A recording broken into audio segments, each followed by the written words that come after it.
رسول اللہ صلی اللہ علیہ وسلم نے فرمایا کہ قرب قیامت میں ایسی عورتیں پیدا ہوں گی کاسیات عاریات، لباس پہننے کے باوجود برہنہ ہوں گی، اور فرمایا رؤوسہن کاسنمۃ البخت، ان کے سر ایسے ہوں گے جیسے اونٹ کے کوہان، جیسے اونٹ کا کوہان اٹھا ہوا ہوتا ہے نا، تو ایسے سر ان کے اٹھے ہوئے ہوں گے۔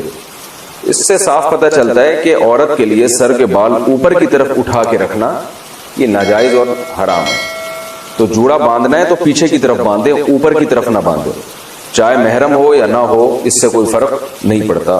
تو ایسی عورتوں کے بارے میں نبی نے فرمایا لا یجدن ریح الجنہ وان ریحها لیوجد من مسیرۃ کذا وکذا، یہ جنت کی خوشبو بھی نہیں پائیں گی، حالانکہ جنت کی خوشبو تو بہت دور سے محسوس ہوگی۔ اور ایسی حالت میں عورت کے لیے نماز بھی جائز نہیں ہے، مکروہ تحریمی ہے، کیونکہ نماز کے اندر گناہ کا ارتکاب کیا جا رہا ہے۔ جب بھی گناہ کے ساتھ نماز پڑھی جاتی ہے تو اس کا اعادہ لازم ہوتا ہے۔ جوڑا بنا کر نماز، اتر پردیش یو پی، یہاں سے خاتون نے پوچھا ہے، اتر پردیش ہمارا بھی وطن جو ہے نا یو پی ہے، سہارنپور، جب بھی کوئی صاحب اتر پردیش سے رابطہ کرتے ہیں نا تو ایک دم ہمیں اپنے ابا دادا یاد آ جاتے ہیں۔ کیا بال کو جوڑا بنا کر نماز ہو جاتی ہے؟ بال کو کا جوڑا بنا کر اگر سر پہ یعنی اوپر کی جانب جوڑا بنایا ہے تو پھر نماز مکروہ ہے، کیونکہ حدیث میں ایسی عورت پر لعنت وارد ہوئی ہے۔ پیچھے کی جانب اگر جوڑا بناتی خاتون تو ٹھیک ہے۔ آئی لائنز لگانا، یو پی سے کسی نے پوچھا ہے خواتین کے لیے آنکھوں پر آئی لائنز لگانا کیسا ہے؟ میں نے سنا کہ یہودی لگایا کرتے تھے۔ آئی لائنر یہ کیا ہوتا ہے بھائی؟ آئی لائنر یہ کیا ہوتا ہے؟ کاجل کی تلاوت، بہرحال جی یہ کہہ رہے کاجل کی طرح کی کوئی چیز ہے آئی لائنر، تو لگانا جائز ہے، یہودی تو لگایا کرتے تھے، لگاتے بھی ہوں، تو یہ تو ایک زینت کی چیز ہے نا، اس کا یہودیوں سے کوئی مذہبی رسم تھوڑی ہے۔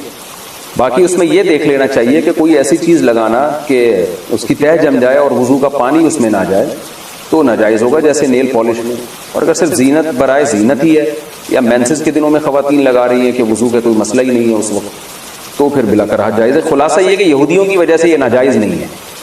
پانی پہنچے نہیں پہنچے وہ آپ خود تحقیق کر لیں کہ اس میں پانی پہنچتا ہے کہ نہیں پہنچتا، اور پانی پہنچتا ہے یا نہیں پہنچتا اس کا ایک سادہ پروسیس ہے کہ آپ کاغذ پہ کسی بھی ایسی چیز کو لگائیں جو آپ نے جسم پہ لگانی ہے نا، کاغذ پہ لگائیں، جب وہ خشک ہو جائے تو پانی ٹپکائیں، تو پانی کا قطرہ اگر جذب ہو جاتا ہے اندر تو اس کا مطلب پانی پہنچ رہا ہے، جذب نہیں ہوتا تو اٹ مینس پانی نہیں پہنچ رہا۔ واٹر پروف کاجل یا آئی لائنز میں وضو کا حکم، کاجل میں آئی لائنر میں واٹر پروف لکھا ہوا ہوتا ہے، ایسا نہیں ہے کہ اس میں کوئی پلاسٹک لگتی ہے، پلاسٹک دکھتی ہے، لیکن اس پر یہ لکھا ہوتا ہے، تو کیا اسے لگا کر وضو اور نماز ہو جاتی ہے یا نہیں؟ اگر واٹر پروف ہے تو صاف مطلب ہے کہ اس کے اندر پانی نہیں جائے گا، اور جب پانی نہیں جائے گا اس کے اندر تو پھر وضو نہیں ہوگا، نماز بھی نہیں ہوگی۔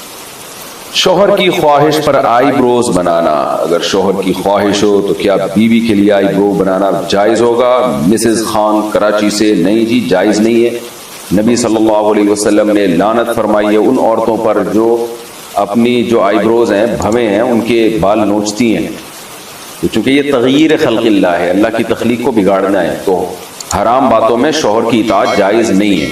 البتہ کسی خاتون کی آئی برو بالکل ایک عام معمول سے ہٹ کر ہو، بہت ہی زیادہ بھدی ہوں جیسے کہ جو عام طور پر ہوتی نہیں ہے، تو اس کو اتنا کر لینا کہ وہ نارمل بن جائیں، اس میں حسن پیدا ہو جائے وہ نہیں، لیکن نارمل کنڈیشن میں آ جائے تو اس کی گنجائش ہے، لیکن یہ بہت کم عورتوں میں ایسا ہوتا ہے۔ یہ میں اس لیے وضاحت کر رہا ہوں کہ ایسا نہ ہو کہ خواتین، ہر خاتون یہ سمجھیں کہ جی میری کیونکہ آئی برو جو ہے وہ باریک نہیں ہے، موٹی ہے، تو میں نوچنا شروع کر دوں۔